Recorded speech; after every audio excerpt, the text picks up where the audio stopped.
नमस्कार, TV 27 news देख रहे हैं आप और मैं हूं आपके साथ दिनकर आनंद। भारतीय जनता पार्टी ने लोकसभा चुनाव के लिए अपने उम्मीदवारों की छठी सूची जारी कर दी है। लिस्ट में 3 प्रत्याशियों के नाम हैं। बीजेपी ने राजस्थान के दौसा से सांसद जसकौर मीणा का टिकट काटकर कन्हैया लाल मीणा को अपना उम्मीदवार घोषित किया है। वहीं करौली धौलपुर के सांसद डॉक्टर मनोज राजौरिया का भी टिकट कट गया है। मनोज की जगह इंदू देवी जाटव को बीजेपी ने टिकट दिया है। भाजपा की ओर से जारी नई सूची के साथ पार्टी ने अब तक राजस्थान की 25 लोकसभा सीट में से 24 सीटों पर उम्मीदवार की घोषणा कर दी है। उधर मणिपुर की एक सीट के लिए भी बीजेपी ने अपने उम्मीदवार के नाम का ऐलान किया। मणिपुर इनर से सांसद केंद्रीय मंत्री राजकुमार रंजन सिंह का टिकट कट गया है। राजकुमार की जगह बीजेपी ने टी वसंत कुमार सिंह को उम्मीदवार बनाया है।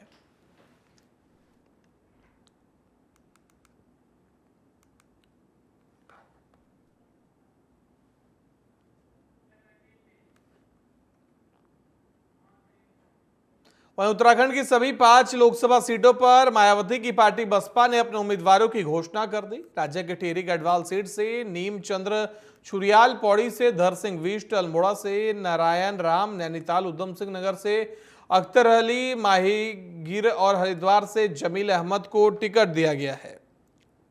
तो बसपा ने उत्तराखंड में 5 लोकसभा सीटों पर उम्मीदवारों की घोषणा कर दी है। आपको बता दें कि पार्टी ने टिहरी गढ़वाल, पौड़ी गढ़वाल, अल्मोड़ा, नैनीताल, उधम सिंह नगर और हरिद्वार सीट से अपने उम्मीदवारों के नाम घोषित कर दिए हैं। टिहरी गढ़वाल से पार्टी ने नीम चंद्र छुरियाल को टिकट दिया। पौड़ी गढ़वाल की अगर जिक्र कर लिया जाए तो धीर सिंह विष्ट को मैदान में उतारा है मायावती ने। उसके साथ ही अल्मोड़ा से नारायण राम, नैनीताल उधम सिंह नगर से अख्तर अली माहीगिरी और हरिद्वार से जमील अहमद को टिकट दिया है बीएसपी ने। तो आगामी लोकसभा चुनाव को लेकर जहां बीजेपी और कांग्रेस लगातार अपनी प्रत्याशियों का ऐलान करते हुए दिखाई दे रही थी, वहीं इस बीच बहुजन समाज पार्टी ने भी अपने उत्तराखंड के 5 लोकसभा सीटों के लिए उम्मीदवारों के नाम की घोषणा कर दी है। आपको बता दें, इन 5 नामों में टिहरी गढ़वाल से पार्टी ने नीम चंद्र छुरियाल को टिकट दिया, पौड़ी गढ़वाल से धीर सिंह विष्ट, अल्मोड़ा से नारायण राम, नैनीताल उधम सिंह नगर से अख्तर अली और हरिद्वार से जमील अहमद को टिकट दिया गया है।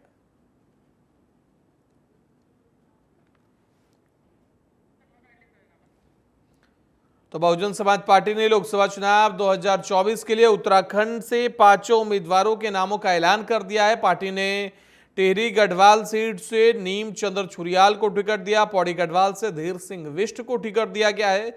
अल्मोड़ा एससी सीट जो है वहां से नारायण राम को बीएसपी प्रमुख मायावती ने मैदान में उतारा है। नैनीताल उधम सिंह नगर ने से अख्तर अली माहिरगिरी और हरिद्वार से जमील अहमद को बीएसपी ने मैदान में उतारा है।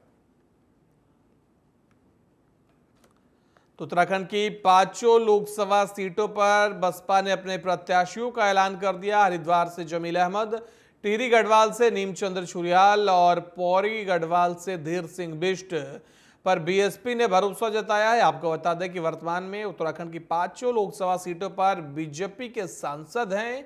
वहीं इस बार बीजेपी ने भी उत्तराखंड में कुछ फेरबदल किया है, जहां कांग्रेस दूसरी तरफ अपने हुंकार भरते हुए नजर आ रही है। बहुजन समाज पार्टी ने भी अपनी दूसरी लिस्ट जारी की और उत्तराखंड के 5 उम्मीदवारों के नाम की घोषणा की है। तो लोकसभा चुनाव को लेकर एक के बाद एक सभी पार्टियों की तरफ से अपने प्रत्याशियों का ऐलान किया जा रहा है, ताकि प्रत्याशी को भरपूर मात्रा में समय मिल सके प्रचार प्रसार के लिए। इसी संदर्भ में बीएसपी ने अपने 5 उम्मीदवारों के नाम का ऐलान कर दिया है। उत्तराखंड में टिहरी गढ़वाल से बता दें कि नीम चंद्र छुरियाल, हरिद्वार से जमील अहमद और नैनीताल से अख्तर अली माहीगिरी को उतारा गया। पौड़ी गढ़वाल से धीर सिंह बिष्ट।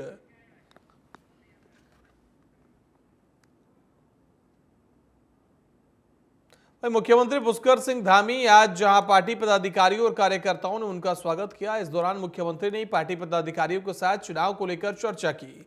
मुख्यमंत्री पुष्कर सिंह धामी ने कहा कि जनता को पता है कि प्रधानमंत्री नरेंद्र मोदी के नेतृत्व में इस बार भी मजबूती से बीजेपी की सरकार बनेगी। पूरे देश के अंदर लोगों में उत्साह है और उत्तराखंड से भी बीजेपी सभी 5 सीटें भारी अंतर से जीतने जा रही है।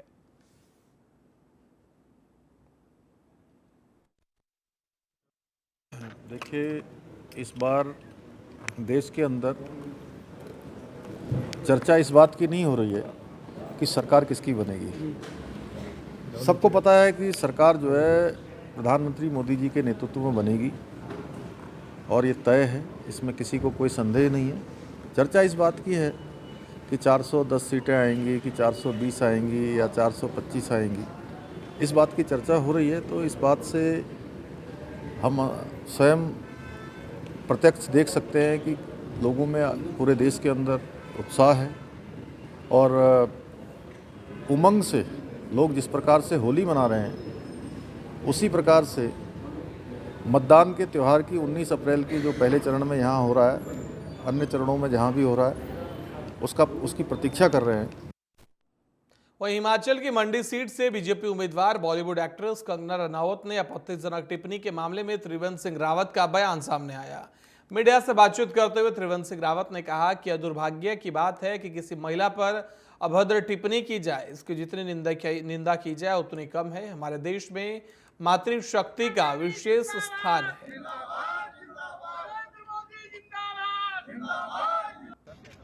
हो चुका है और अब चुनाव अभियान में लगेंगे।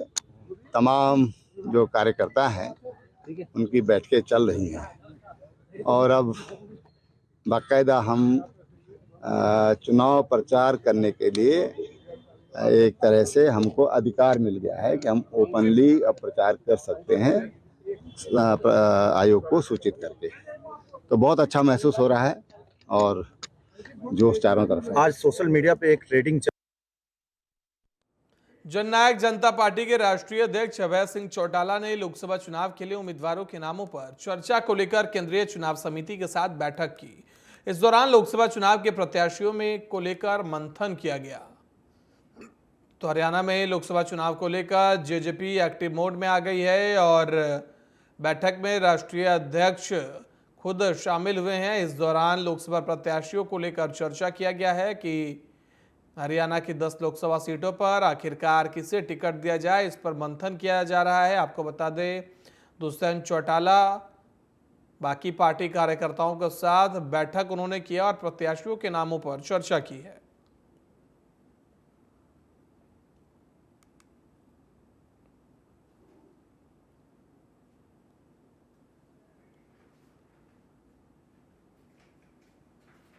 वहीं लोकसभा चुनाव 2024 की पहली फेज की वोटिंग शुरू होने से पहले सियासी बयानबाजी तेज हो गई है। पश्चिम बंगाल में बीजेपी और तृणमूल कांग्रेस के बीच जमकर बयानबाजी हो रही है। इसी कड़ी में बीजेपी नेता दिलीप घोष ने ममता बनर्जी पर विवादास्पद बयान दिया। उन्होंने कहा कि ममता बनर्जी खुद को कभी गोवा की बेटी बताती है, कभी त्रिपुरा की बेटी बताती है।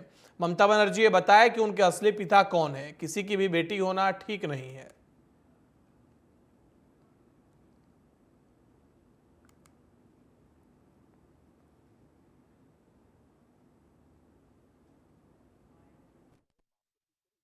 যাত্রার মেয়ে বাংলা নিজের ভাইপোকে চায়, বিহার ইউপি থেকে। দিদি গিয়ে গোয়াতে বলেন আমি গোয়ার মেয়ে, ত্রিপুরার আমি ত্রিপুরার মেয়ে। মানে বাপ তো ঠিক করুন, যাত্রার মেয়ে হওয়া ঠিক নয়। বাংলা নিজের ভাইপোকে চায়। वहीं दिलीप घोष के इस बयान को टीएमसी ने नारी अस्मिता से जोड़ दिया है और पार्टी चुनाव आयोग जाकर बीजेपी नेता की शिकायत करने वाली है। वहीं दिलीप घोष के बयान पर टीएमसी नेता सुष्मिता देव ने पलटवार करते हुए कहा कि दिलीप घोष में जिस तरह का बयान दिया है, इस तरह का वक्तव्य हमारे देश की परंपरा में महिलाओं के लिए हमने कभी नहीं सुना। बीजेपी के लोग अपनी एक महिला प्रत्याशी के अपमान के बारे में लंबे लंबे भाषण दे रहे हैं, लेकिन देश की एकमात्र महिला मुख्यमंत्री के लिए जिस तरह का वक्तव्य बीजेपी कर रही है वो हमारी राजनीति और परंपरा के खिलाफ है। ममता बनर्जी का जितना अपमान बीजेपी करेगी, लोग उतने ही ममता बनर्जी के साथ खड़े रहेंगे। तो टीएमसी नेत्री सुष्मिता देव ने दिलीप घोष के बयान पर पलटवार किया है और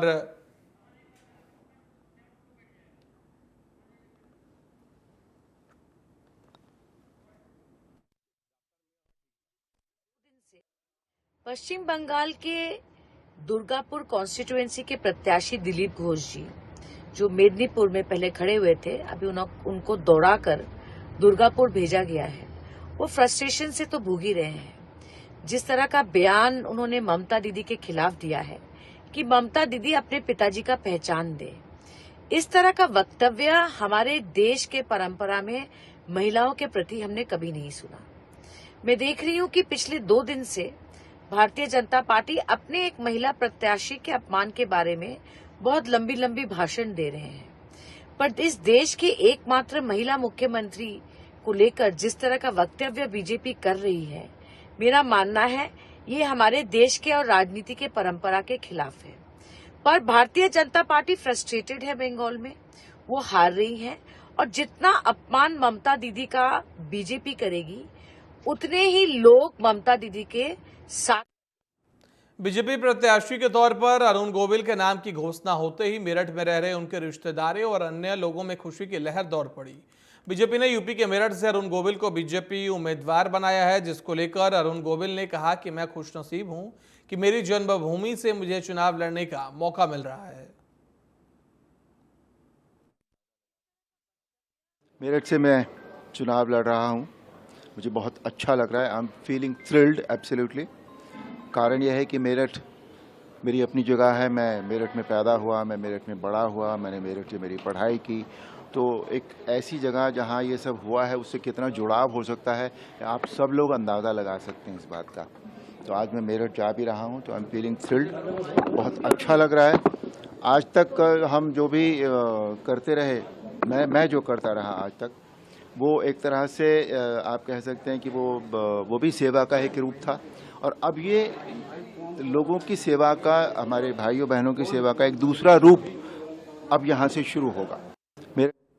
मथुरा में ब्रज के राजा कहे जाने वाले बलदाऊ जी की नगरी बलदेव में हुरंगे का आयोजन किया गया। बलदेव के मुख्य दाऊजी मंदिर प्रांगण में खेले गए इस हुरंगे में भाभी द्वारा देवर के कपड़े फाड़ कर प्यार भरी तीखी नोकझोंक होने की वजह से इसे कपड़ा फाड़ होली भी कहा जाता है। ब्रज में वैसे तो इस पूरे होली उत्सव के दौरान राधा कृष्ण की होली की ही धूम रहती है, लेकिन बलदेव में आयोजित किए जाने वाले इस हुरंगे की खास बात यह है कि यहाँ बलदाऊ जी की नगरी होने की वजह से देवर भाभी की भी होली खेली जाती है। सबसे पहले मंदिर प्रांगण में इकट्ठा हुई हुरियारिन भाभी और हुरियारे देवर बलदाऊ जी के मुख्य भवन की परिक्रमा करते हैं।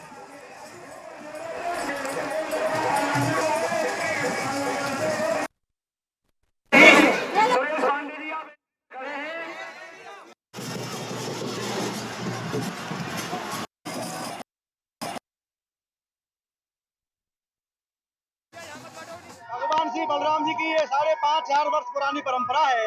यहाँ भगवान बलराम और कृष्ण भगवान दोनों देवर भाभी से एक साथ हुरंगा खेलते हैं। ये भगवान सौबरी जी के वंशज श्रीमद गोस्वामी कल्याण देवाचार्य के जो वंशज है सेवायत गोस्वामी, उनके परिवार के द्वारा ही होली खेली जाती है। यहाँ टेसू के रंग से होली के लिए रंग बनाया जाता है और 20 मन गुलाल, 20 मन अबीर और केसर की व्यवस्था की जाती है, फूलों की पत्तियों की व्यवस्था की जाती है। और मैम आज बलदेव में हुरंगे का आयोजन हुआ, तमाम होलियां ब्रज में हुई, किस तरीके की व्यवस्था रही, क्या संदेश देना चाहेंगे? ये ब्रज में जिस तरह की होली मनाई जाती है विश्व में कहीं और इस तरह की होली का प्रचलन नहीं है। और ये बहुत ही सुंदर रूप से तरह तरह से, चाहे वो फूल मारो, चाहे लड्डू मारो, चाहे लट मारो, चाहे हुरंगा हो, चाहे रंग भरनी हो, बहुत ही सुंदर तरीके से भांति भांति के ढंग से ब्रज में ये होली मनाई जाती है। पुलिस की बहुत ही चाक चौबंद व्यवस्था थी। मुख्यमंत्री डॉक्टर मोहन यादव आज चुनाव प्रचार के सिलसिले में सागर पहुंचे। यहां पर बिल्हारा में आयोजित नारी शक्ति वंदन कार्यक्रम में शामिल हुए। इस दौरान महिलाओं से संवाद भी किया। बिल्हारा में भाई दूज के अवसर पर नारी शक्ति वंदन कार्यक्रम आयोजित किया गया था। इस कार्यक्रम में मुख्यमंत्री डॉक्टर मोहन यादव ने बहनों से संवाद करने के साथ उनसे अपने हाथों में धागा भी बंधवाया। इस दौरान मुख्यमंत्री डॉक्टर मोहन यादव ने कहा कि भारतीय संस्कृति और परंपरा के अनुसार बहनों के द्वारा हमारे माथे पर लगाया जाने वाला टीका और हाथों में बांधे जाने वाला रक्षा सूत्र ही हमारी शक्ति का आधार है।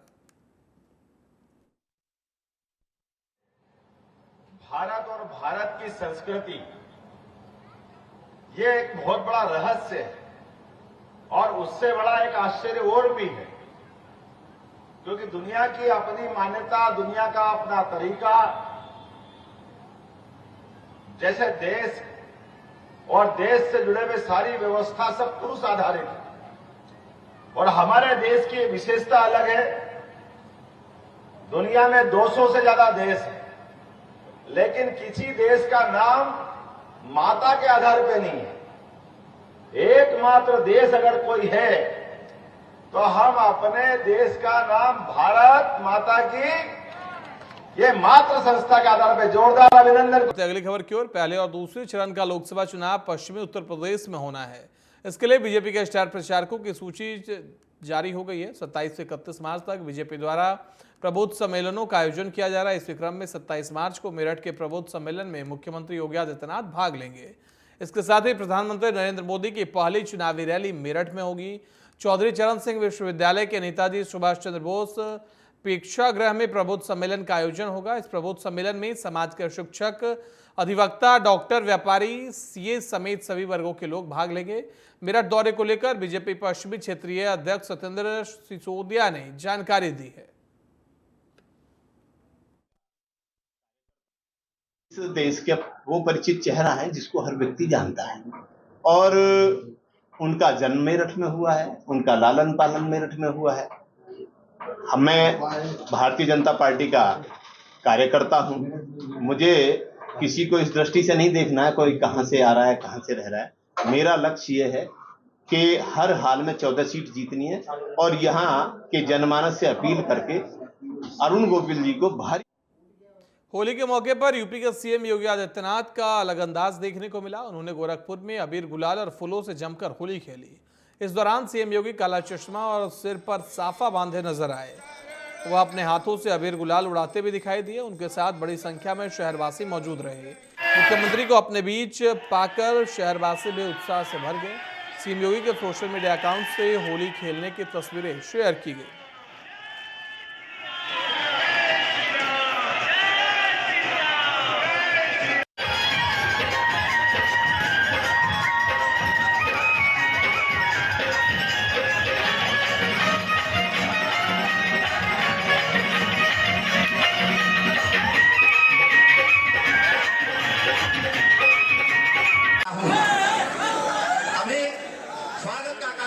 होली भी एक ऐसा पर्व है और इस बार तो देश के अंदर और दुनिया के अंदर जहां कहीं भी सनातन धर्मावलंबी है उसका उत्साह और उमंग तो और भी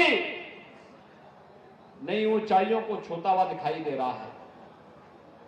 कल आपने देखा होगा अयोध्या में 495 वर्ष के बाद रामलला ने भी होली के उत्साह के साथ जोड़कर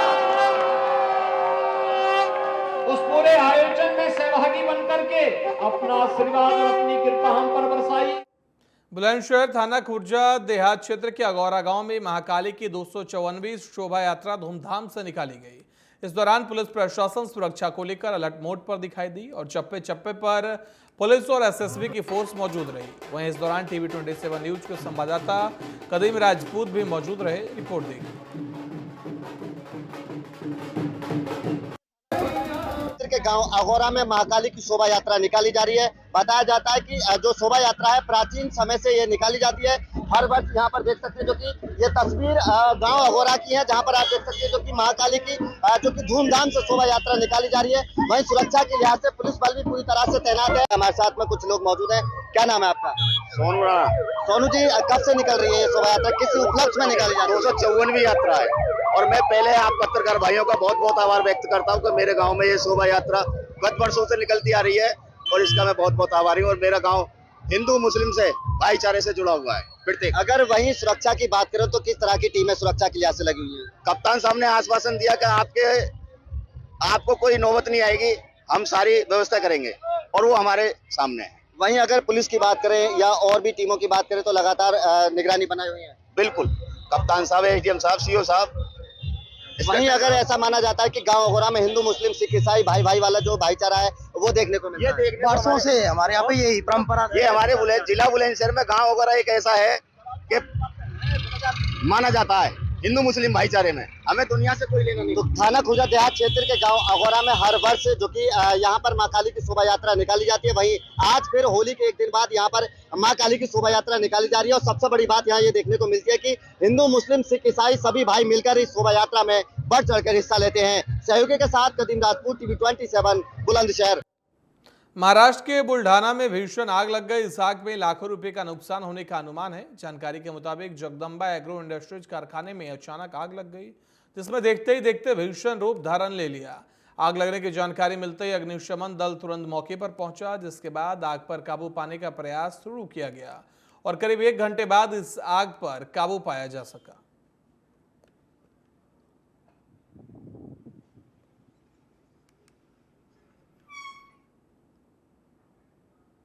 वहीं अमेरिका के बाहरी बाल्टीमोर हार्बर क्षेत्र में एक हादसा हो गया। दरअसल यहां एक मालवाहक जहाज बाल्टीमोर हार्बर को पार करने वाले पुल से टकरा गया। इस हादसे के बाद पुल ढह गया और घटना में कई लोगों की मौत की आशंका है। बाल्टीमोर तटरक्षक बल के अधिकारी मैथ्यू वेस्ट ने कहा कि मंगलवार की सुबह पुल की आशंका ढहने की सूचना मिली थी। बाल्टीमोर के अग्निशमन विभाग ने भी पुल के ढहने की पुष्टि की। इसके बाद मैरीलैंड परिवहन प्राधिकरण ने पुल पर आवाजाही को लेकर रोक लगा दी।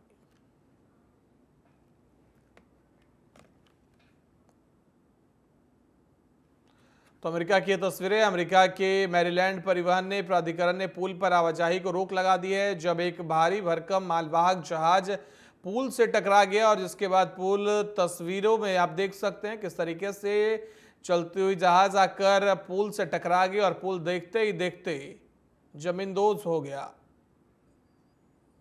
आप देख सकते हैं किस तरीके से तस्वीरों में मैरीलैंड परिवहन प्राधिकरण को जब सूचना मिली तो उन्होंने पुल पर आवाजाही को लेकर रोक लगा दी क्योंकि पूरा पुल पानी में समा गया। टक्कर के बाद अमेरिका के बाल्टीमोर हार्बर क्षेत्र का यह पूरा हादसा है और इसको लेकर मैरीलैंड परिवहन प्राधिकरण ने आवाजाही को लेकर रोक लगा दी, सभी लोगों को सूचना जाहिर कर दी है।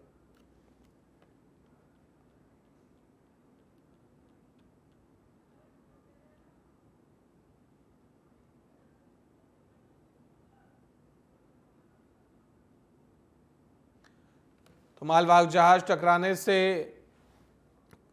पुल ढहकर पानी में गिर गया है। हादसे में कई लोगों की मौत की भी आशंका जताई जा रही है। मालवाहक जहाज आकर पुल से टकरा गया है। अमेरिका के बाल्टीमोर इलाके की यह घटना है। हादसे में कई लोगों की मौत की आशंका जताई जा रही है।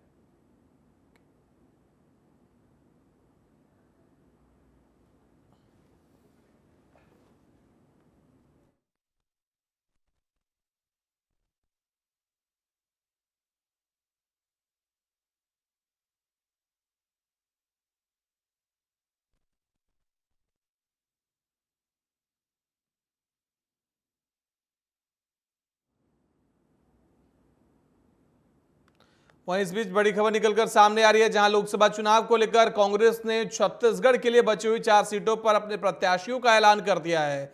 तो बड़ी जानकारी, कांग्रेस ने 7वीं लिस्ट जारी की है जिसमें 5 कैंडिडेट्स के नाम शामिल हैं। छत्तीसगढ़ के 4 और तमिलनाडु के 1 प्रत्याशियों के नाम कांग्रेस ने जारी किए हैं। आपको बता दें कि अब तक 195 नाम कांग्रेस ने फाइनल कर लिए हैं। कांग्रेस की 7वीं लिस्ट जारी हो चुकी है। तो बड़ी जानकारी इस वक्त की आपके साथ साझा कर रहे हैं जहां कांग्रेस ने 7वीं लिस्ट लोकसभा चुनाव को लेकर अपनी जारी कर दी है और जिसमें छत्तीसगढ़ के बचे हुए 4 उम्मीदवारों के नाम इसमें मौजूद हैं। आपको बता दें कि इन 4 उम्मीदवारों के नाम आप टेलीविजन स्क्रीन पर देख रहे हैं। यहाँ सरगुजा से शशि सिंह को कांग्रेस ने जगह दिया है। साथ ही रायगढ़ से मेनका देवी सिंह को मैदान में उतारा गया है। साथ ही बिलासपुर की जिक्र कर लिया जाए तो देवेंद्र सिंह यादव को कांग्रेस ने उतारा है। कांकेर में वीरेश ठाकुर को मैदान में उतारा है और साथ ही आखिर में एक तमिलनाडु में भी एडवोकेट आर सुधा पर कांग्रेस ने भरोसा जताया है। तो कांग्रेस ने लोकसभा चुनाव को लेकर एक और लिस्ट जारी की है। कांग्रेस की 7वीं लिस्ट जारी हो गई है। अभी तक कांग्रेस ने 195 उम्मीदवारों की घोषणा कर दी है। तो कांग्रेस ने छत्तीसगढ़ के सरगुजा में शशि सिंह को उम्मीदवार बनाया है। साथ ही मेनका देवी सिंह को रायगढ़ से टिकट दी गई है। वहीं ज्यादा जानकारी के लिए हमारे साथ हमारी संवाददाता आयुषी मिश्रा हमारे साथ फोन लाइन पर जुड़ गई। आयुषी, क्या जानकारी है? कांग्रेस ने 7वीं लिस्ट जारी की। इन लिस्ट में छत्तीसगढ़ के बचे हुए 4 उम्मीदवारों की घोषणा कर दी गई है और साथ ही तमिलनाडु में भी घोषणा की गई है। जी बिल्कुल, जिस तरीके से कांग्रेस की ये 7वीं लिस्ट आई है और इस लिस्ट में मात्र 5 नाम हैं और 5 नाम जो है उसमें से 4 नाम छत्तीसगढ़ के हैं और 1 तमिलनाडु के। छत्तीसगढ़ के सरगुजा सीट से शशि सिंह को उतारा है। उसके अलावा छत्तीसगढ़ के रायगढ़ सीट से मेनका देवी सिंह है और इसके अलावा बिलासपुर से देवेंद्र सिंह यादव है। एक बड़ा चेहरा है ये कांग्रेस का। और इसके अलावा कानकर से वीरेश ठाकुर है। वहीं एक नाम जो है इस लिस्ट में वो तमिलनाडु से है, मयिलादुथुराई सीट से एडवोकेट आर सुधा है। तो कांग्रेस लगातार अनेक राज्यों के अलग अलग राज्यों के लोकसभा सीटों का पहले निरीक्षण कर रही है, उस पर फिर बैठकें हो रही है, उसके बाद कांग्रेस एक एक करके लिस्ट जारी कर रही है और ये 7वां लिस्ट है कांग्रेस का। और 7वें लिस्ट में जो है सिर्फ मात्र 5 नाम अभी तक कांग्रेस ने जारी किए हैं इस लिस्ट में। जी बिल्कुल। और सरगुजा से शशि सिंह पर कांग्रेस ने भरोसा जताया है। जब राहुल गांधी की पहली भारत जोड़ो यात्रा जिस वक्त निकली थी उस वक्त शशि सिंह राहुल गांधी के साथ नजर आई थी और सरगुजा से महिला चेहरा कांग्रेस को उतारने की वजह, या फिर ये कह सकते हैं कि क्या शक्ति को लेकर जिस पर लगातार बीजेपी ने घेरने की कोशिश की उसका काउंटर अटैक है? जी बिल्कुल दिनकर, जिस तरीके से कांग्रेस इस लिस्ट में बात कर ले छत्तीसगढ़ के सरगुजा सीट की और यहाँ पे एक महिला प्रत्याशी शशि सिंह को उतारा है और वहीं राहुल गांधी की भी काफी करीबी मानी जाती है, या यूं कह ले राहुल गांधी की पसंदीदा कैंडिडेट में से एक है, क्योंकि छत्तीसगढ़ में उनकी भारत जोड़ो यात्रा हमने देखी थी तो उस वक्त भी शशि सिंह उनके साथ तस्वीरों में कई बार नजर आई थी और ऐसे में उनको लोकसभा चुनाव के लिए टिकट मिलना कोई बड़ी बात नहीं है, क्योंकि इन दिनों अगर बात कर ले पार्टी किस तरीके से चल रहा है तो हालांकि पार्टी का नेतृत्व मल्लिकार्जुन खड़गे कर रहे हैं, लेकिन अगर पार्टी के फैसले की बात कर ले या चुनाव से जुड़े फैसलों की बात कर ले तो उसमें सोनिया गांधी और राहुल गांधी दोनों के पसंद का पूरा ख्याल रखा जा रहा है और ये लिस्ट में भी बिल्कुल। लेकिन आयुषी, ऐसे में सवाल यह है कि छत्तीसगढ़ के चारों प्रत्याशियों के नामों की घोषणा हो गई, टोटल 11 प्रत्याशी कांग्रेस ने उतार दिए, लेकिन दीपक वैज को टिकट नहीं दिया गया। वर्तमान सांसद का टिकट काटना नए प्रत्याशियों को उतारने के पीछे की वजह, क्योंकि अलग अलग राज्यों में कांग्रेस की रणनीति है कि बड़े चेहरों को उतारा जाए और दीपक वैज जो कि खुद प्रदेश अध्यक्ष है उनको टिकट नहीं दिया गया।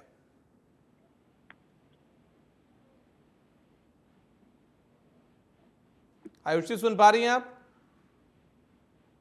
तकनीकी खामियों की वजह से आयुषी से हमारा संपर्क टूट गया। आयुषी, आपका हमारे साथ जुड़ने के लिए बहुत बहुत धन्यवाद। फिलहाल इस बुलेटिन में इतना ही। देश दुनिया की बाकी खबरों के लिए देखते रहिए TV20।